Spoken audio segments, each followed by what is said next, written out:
This is the Wikipedia page for Dumbo. Welcome to WikiListen, the podcast where we read Wikipedia pages and provide commentary. I'm Rachel Teichman, LMSW. And I'm Victor Varnado, KSN.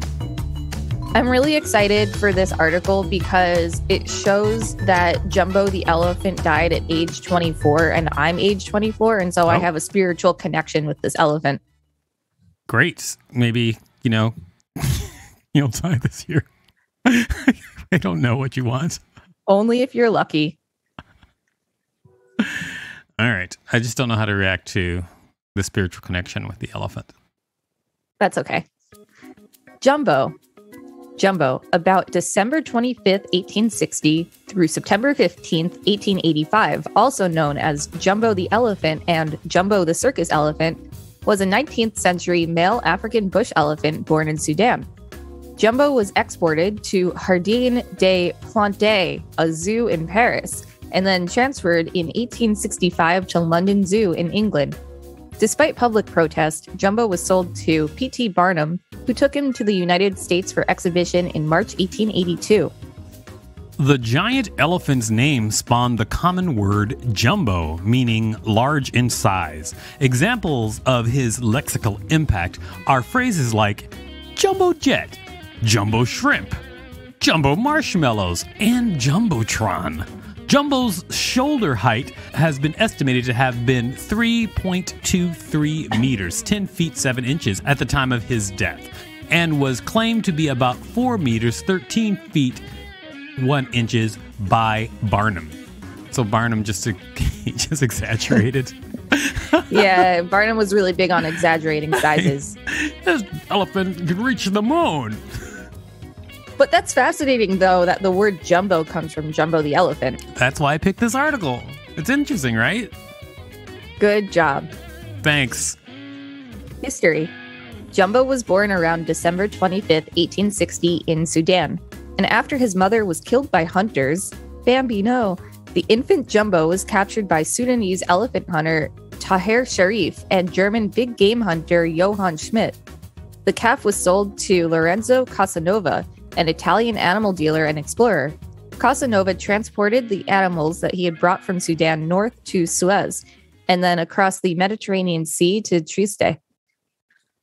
This collection was sold to Gottlieb Christian Kreutzberg, Menagerie Kreutzberg in Germany. Soon after, the elephant was imported to France and kept in the Paris Zoo. Jardin des Plantes. In 1865, he was transferred to the London Zoo and arrived on 26th of June. In the following years, Dumbo became a crowd favorite due to his size and would give rides to children on his back. He probably didn't give them. They probably just put the kids on his back. Including those of Queen Victoria. Not Queen Victoria. Yeah, Queen Victoria's kids. Wow. While in London, Dumbo broke both tusks, and when they regrew, he ground them down against the stonework of his enclosure. His keeper in London was Matthew Scott, whose 1885 autobiography details his life with Dumbo. In 1882, Abraham Bartlett, superintendent of the London Zoo, sparked a national controversy with his decision to sell Dumbo to the American entertainer Phineas T. Barnum of the Barnum and Bailey Circus for £2,000, which was about 10,000 US dollars at the time. Wow. This decision came as a result of concerns surrounding Dumbo's growing aggression and potential to cause a public disaster. The sale of Dumbo, however, sent the citizens of London into a panic because they viewed the transaction as an enormous loss for the British Empire. 100,000 school children wrote to Queen Victoria begging her not to sell the elephant. John Ruskin, a fellow of the Zoological Society, wrote in the Morning Post in February 1882, "I, for one of the said fellows, am not in the habit of selling my old pets or parting with my old servants, I find them subject occasionally, perhaps even periodically, to fits of ill temper, and I not only regret the proceedings of the council, but disclaim them utterly as disgraceful to the city of London and dishonorable to common humanity.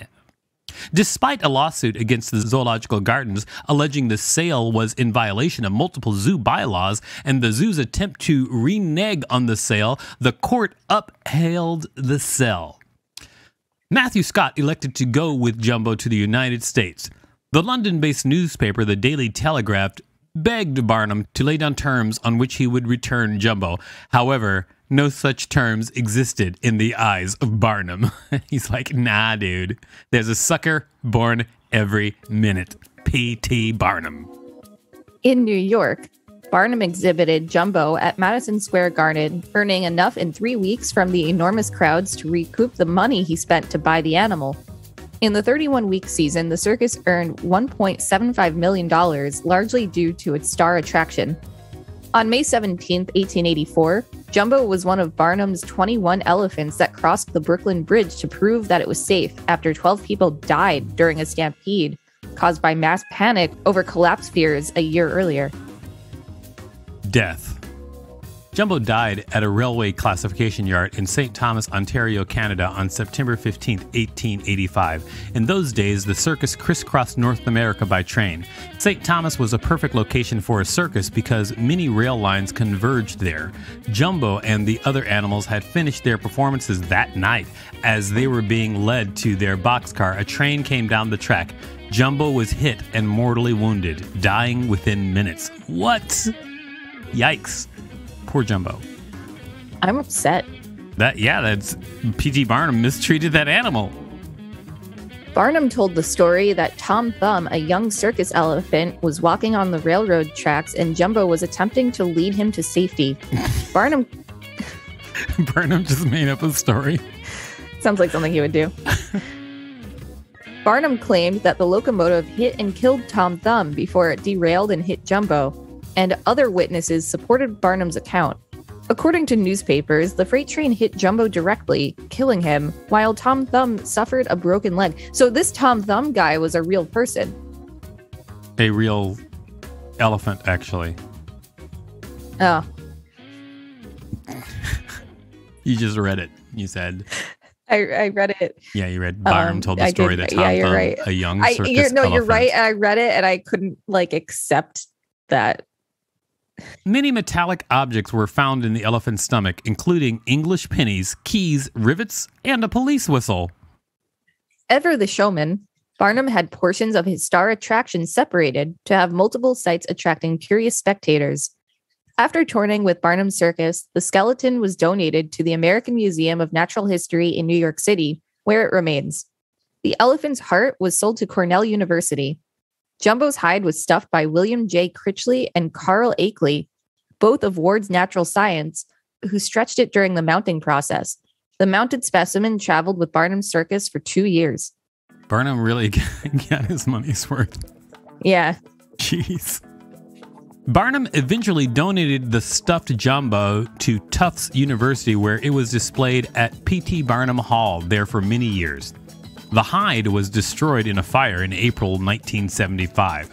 Ashes from that fire, which are believed to contain the elephant's remains, are kept in a 14-ounce Peter Pan crunchy peanut butter jar in the office of the Tufts athletic director, while his taxidermy tail, removed during earlier renovations, resides in the holdings of Tufts Digital Collection and Archives.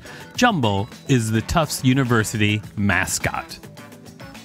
Legacy. Remaining in the United Kingdom are statues and other memorabilia of Jumbo. The elephant, or rather his statuette in the Natural History Museum, was made holotype of Richard Lidecker's proposed subspecies, Loxodonta africana rothschildi, for the large elephants of the eastern Sahel. Modern authorities do not recognize this or any other subspecies of African bush elephants, considering its purportedly diagnostic large size and peculiarly shaped ears to be individual variation.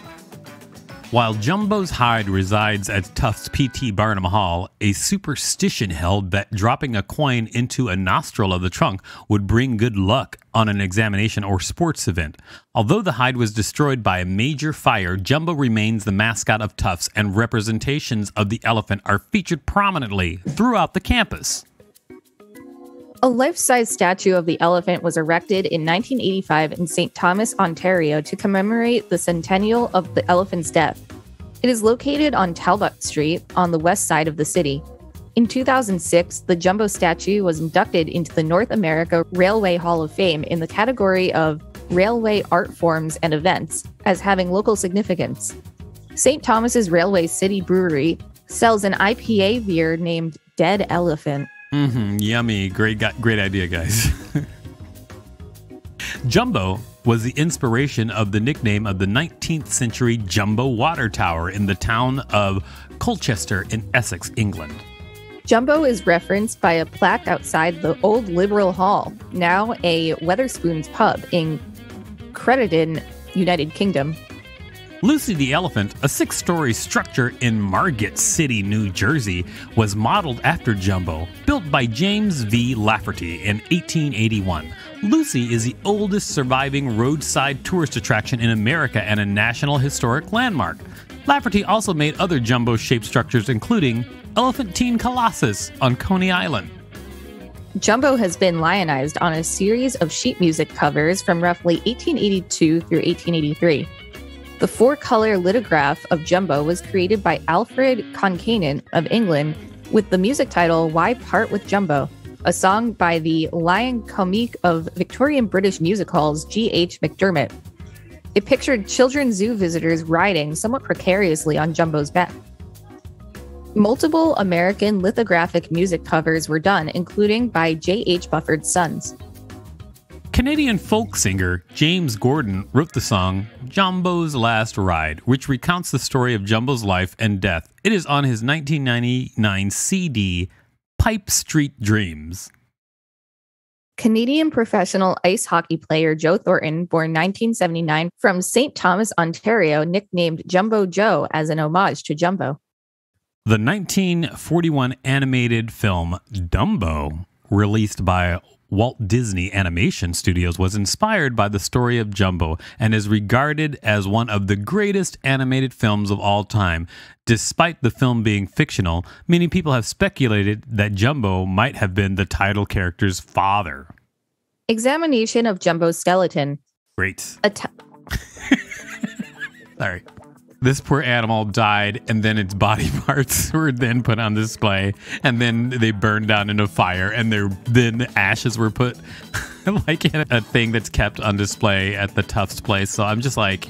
This sounds like all things that I would do in a role-playing game. Having been the dungeon master for you in role-playing games, I concur that you're a creepy character in role-playing games. But I would never do these things in real life. I know. You just would say them in a game and tell me to tell you what happens once you do those things. Yeah. Sometimes you just gotta harvest some eyeballs, you know what I mean? Examination of Jumbo's skeleton. A television program about Jumbo, Attenborough, and the giant elephant, presented by the naturalist and broadcaster David Attenborough, was transmitted on BBC One in the United Kingdom on the 10th of December 2017. An international team of scientists examined the skeleton and found Jumbo's molar teeth were malformed and out of line as a result of long-term soft diet that did not wear his molar teeth down enough, obstructing the forward eruptive movement of the next molar. Jumbo's nightly rages were probably caused by toothache rather than musts, as his keeper thought at the time. Musts is a word M-U-S-T-H. I'm looking it up. Oh, gross. Musts is a periodic condition in bull male elephants characterized by highly aggressive behavior and accompanied by a large rise in reproductive hormones, and it looks like a weird sore thing with pus on it. It's gross. I wish I hadn't hovered over that to see it. I'm glad I hovered over it. A post-mortem photograph of Jumbo shows skin abrasions consistent with an illustration produced just after his death of the freight train hitting him on a hip from behind as he was being led across to his traveling carriage, and said that the likeliest cause of death was internal bleeding from his injuries. Examination of Jumbo's limb bones showed overgrown tendon attachment areas consistent with a long-term history of being overloaded at his work. Man. Jumbo was still growing at the time of his death, as is normal for African male elephants of his age, and might eventually have attained the size claimed by Barnum. Well, after reading this, it is very interesting that the word jumbo came from an elephant named Jumbo first. P.T. Barnum, I mean, he's just a jerk to animals. Way to go, ass. And then I feel so bad for Jumbo. I do terrible. Too. Oh, I feel really bad about all those elephants and all the animals that were there. Like, wow. Very sad. Sorry we ended on a sad note, everybody. But sometimes Wiki listeners, that's what Wikipedia pages do to you. This has been the Wikipedia page for Jumbo. Thanks for listening to WikiListen. You can find us at wikilisten.com and on all social media at WikiListen, except for Twitter, which is at wiki_listen. If there's a particular Wikipedia page you'd like us to read, please let us know.